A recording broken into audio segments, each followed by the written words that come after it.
पंडित जवाहरलाल नेहरू जी को ये कानून तभी 1947 में ही लागू करना चाहिए जब देश डिवाइड हुआ।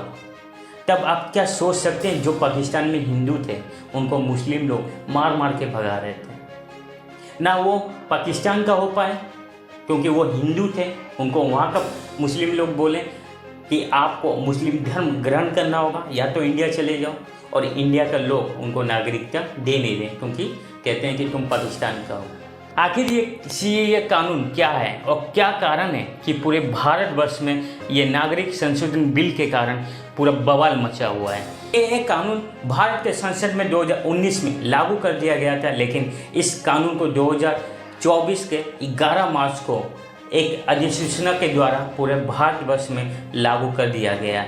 सीएए कानून के तहत भारत के जो पड़ोसी देश है, पाकिस्तान, बांग्लादेश, अफगानिस्तान में जो माइनॉरिटीज़ है, जो हिंदू, जो सिख, जो जैन, जो क्रिश्चियन, जो पारसी लोग रहते हैं, वो धर्म के नाम पर अत्याचार के वजह से भारत को आ चुके हैं। और 1947 15 अगस्त से लेकर 31 दिसंबर 2014 के अंदर जो लोगों ने भारत में ऑलरेडी आ चुके हैं, वो लोगों को ये कानून भारत की नागरिकता प्रदान करेगी। बस सिंपल सा ये कानून का रूल है। आखिर इतना सारे ऑपोजिशन के लोग हैं, इतने लीडर्स हैं, क्यों इसको अपोज कर रहे हैं, क्यों इतना बवाल मचा रहे हैं। कुछ नेता तो ये कह रहे हैं कि अगर ये कानून पारित हो गया और अगर हम सभी लोगों को नागरिकता देने लग गए तो बहुत सारे लोग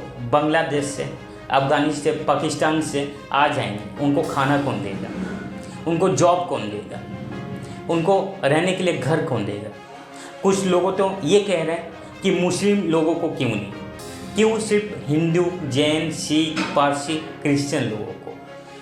कुछ लोगों का तो ये कहना है कि क्यों 2019 में ये कानून पास होने के बाद अभी लागू किया गया, चुनाव सामने है, क्यों इस वक्त लागू किया गया।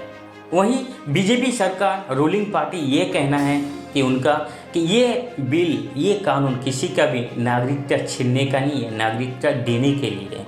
और मुस्लिम लोगों का इसलिए नहीं है क्योंकि पड़ोसी देश जितना है, पाकिस्तान, अफगानिस्तान, बांग्लादेश, वहाँ पर मुस्लिम माइनॉरिटीज़ नहीं है, वहाँ पर मुस्लिम का कोई भी अत्याचार नहीं होता है। इसीलिए सिर्फ हिंदू, जैन, क्रिश्चियन और पारसी, बौद्ध, ये लोगों को हम नागरिकता दे रहे हैं, मुस्लिम लोगों को नहीं दे रहे हैं। ऑपोजिशन का ओपिनियन था कुछ, जो कि रूलिंग पार्टी का ओपिनियन था। अब मैं बताता हूँ मेरा ओपिनियन। मेरा हिसाब से तो ये रूल, ये कानून जब भारत आज़ाद हुआ तभी ये कानून को लागू कर देना चाहिए। पंडित जवाहरलाल नेहरू जी को ये कानून तभी 1947 में ही लागू करना चाहिए जब देश डिवाइड हुआ।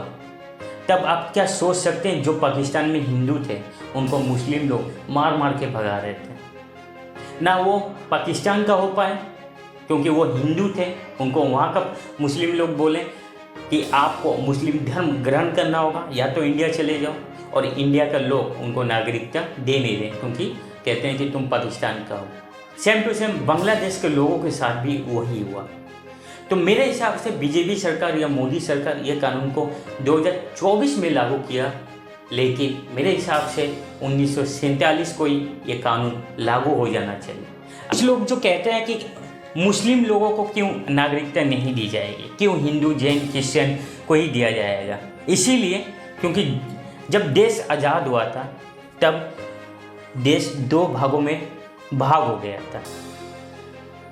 जिन्ना नाम तो सुना ही हो गया आपने। जिन्ना ने ये कहा था कि मुस्लिम लोगों का अलग सा एक देश हमें चाहिए। अगर मुस्लिम लोगों का अलग सा देश चाहिए, धर्म के नाम पर आपने अलग सा देश को ले लिया, तो इस समय फिर आप देश में क्यों आ रहे हैं। आपके लिए तो अलग सा देश दिया गया है, पाकिस्तान आपके लिए दिया गया है, बांग्लादेश आपको दिया गया है, जहाँ पर मुस्लिम कंट्री है। आपको रहने के लिए आपका दादा परदादा या जो भी होंगे, जो जिन्ना है जिसको कहते हैं, वो तो अलग धर्म का नाम पर देश ले लिए। लेकिन हिंदू लोग का कोई देश नहीं है, हिंदुओं का सिर्फ यही भारतवर्ष है।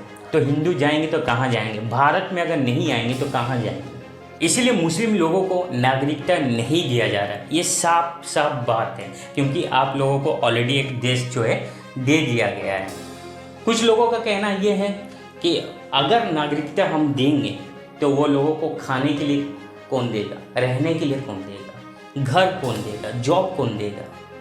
मेरे भाई, वो लोगों को ऑलरेडी दिया जा रहा है, सिर्फ उनको नागरिकता नहीं दिया गया है, इंडियन सिटीजनशिप उनको दिया नहीं गया है, बस उनको ठप्पा लगाना कि ये एक भारतीय है। 15 अगस्त से लेकर 31 दिसंबर 2014 तक जो लोग ऑलरेडी आ चुके, ऑलरेडी भारत में रहते हैं, जो घर बना लिए, जो जॉब करते हैं, उनको ये नागरिकता दिया जाएगा। उनका सब कुछ इंडिया में है, सिर्फ और सिर्फ इंडियन सिटीजनशिप नहीं। उन लोगों को ये कानून एक क्या है कि स्टम्प देगा कि तुम भारत का नागरिक हो, इसके अलावा कुछ नहीं है। ये कानून ऐसा नहीं है कि ये कानून लागू हो गया तो अभी कोई पाकिस्तान के बॉर्डर फांग के आ जाएगा और बोलेगा मुझे नागरिकता दे दो, नहीं मिलेगा। क्योंकि 31 दिसंबर 2014 तक जो ऑलरेडी आ चुके, उन लोगों को सिर्फ दिया जाएगा। तो वो ऑलरेडी घर उनका है, ऑलरेडी वो खाना खा रहे, ऑलरेडी उनको जॉब मिल चुका है, तो फिर ये सब की टेंशन क्या है? उनको भारत का सिर्फ नागरिक बनाना है, यही ये रूल बनाएगा। और कुछ लोग कहते हैं कि मुस्लिम क्यों नहीं है? मुस्लिम भी आ सकते हैं, मुस्लिम भी आ सकते हैं, भारत का वो भी रूल है। भारत का अगर सिटीजनशिप लेना चाहते हैं तो भारत का जो रूल है उसको फॉलो कीजिए और भारत का आप क्या है कि नागरिक बन सकते हैं। चाहे आप मुस्लिम हैं, चाहे आप क्या है कि हिंदू है, चाहे क्रिश्चियन है, चाहे बौद्ध है, किसी भी कंट्री का है। अगर आपको भारत बहुत अच्छा लगता है, अगर आप उत्सुक है भारत में रहने के लिए, तो भारत का नागरिक बन सकते हैं, लेकिन लीगल तरीके से, इल्लीगल तरीके से नहीं। ऐसा नहीं कि पाकिस्तान से कूद कर आ गए और मुझे नागरिकता दो, नहीं दिया जाएगा। आप मुस्लिम हो तो लीगल तरीके से आएंगे तो भारत का आपको नागरिकता दिया जाएगा। अगर आप हिंदू है, अगर क्रिश्चियन है, जैन है, बुद्ध है, पारसी है, तो 2014 31 दिसंबर से पहले तो फिर भारत का नागरिक आपको दिया जाएगा।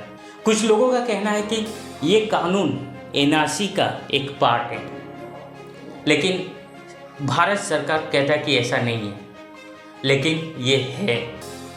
सीएए लागू होगा तो एनआरसी भी लागू होगा। सीएए से क्या होगा कि जो भी हिंदू या पारसी या जैन भारत में रहते हैं उनको सिटीजनशिप दिया जाएगा। इसके बाद के जो लोग रह जाएंगे, जिसका पास डॉक्यूमेंट नहीं होगा, जो मुस्लिम होंगे, जिसका भारत के साथ कोई संबंध नहीं था पहले से, डेफिनेटली एनआरसी कानून के तहत उनको भारत के बाहर जाना ही पड़ेगा। तो ये कानून एनआरसी के साथ लिंक है। भारत सरकार ये कहती है कि नहीं है, लेकिन हाँ, डेफिनेटली एनआरसी के साथ ये कानून का लिंक है। कुछ लोगों का कहना है कि ये इलेक्शन का टाइम पे ही क्यों हुआ है? इसीलिए हुआ है क्योंकि ये कानून कांग्रेस को लाना चाहिए था। जो हमारे श्री पंडित जवाहरलाल नेहरू जी 1947 में ये बिल को पास कर भारत में ये कानून को लागू करना चाहिए था, लेकिन उन्होंने ऐसा नहीं किया। इतना सालों बाद मोदी सरकार ने ये लागू किया है, तो डेफिनेटली वो पॉलिटिक्स करेंगे। इसके तहत वो अपना पॉलिटिक्स कर रहे हैं, ये छुपने वाली बात बिल्कुल भी नहीं है। और उन्होंने रमज़ान महीना का फर्स्ट दिन क्यों लागू किया? इसीलिए लागू किया कि रमज़ान के महीने में मुस्लिम लोग थोड़ा शांत रहते हैं, वो ज़्यादा प्रोटेस्ट नहीं कर पाएंगे, क्योंकि वो रमज़ान रहते हैं, भूखे रहते हैं, तो उतना एनर्जी भी नहीं होगा। ये भी एक कहीं ना कहीं माइंडसेट होगा। दूसरा माइंडसेट ये है कि इलेक्शन आने वाला है, आचार संहिता लागू हो जाएगा। इससे भी क्या है कि प्रोटेस्ट बहुत कम हो पाएगा। ये भी एक कारण हो सकता है कि ये कानून इसी समय लागू हो। लेकिन 2024 के बाद, इलेक्शन के बाद जब मोदी आएंगे फिर तब क्या होगा भगवान जानते हैं। लेकिन ये कानून तो लागू हो गया है, बवाल करने से नहीं होगा। बहुत सारे लोग ये भी कहते हैं, बहुत सारे पार्टीज ये भी कहते हैं कि हम तो लागू नहीं करने देंगे। तमिल केरला के सरकार कहते हैं ये लागू नहीं होने देंगे। ये एक भारत का कानून है, यानी सभी स्टेट इसको फॉलो करना ज़रूरी है। इसमें स्टेट का कोई भी रूल नहीं है। तो कोई भी पार्टी कुछ भी कर ले, आई होप कि ये कानून वापस ना हो, क्योंकि ये देश की सुरक्षा से जुड़ी हुई है।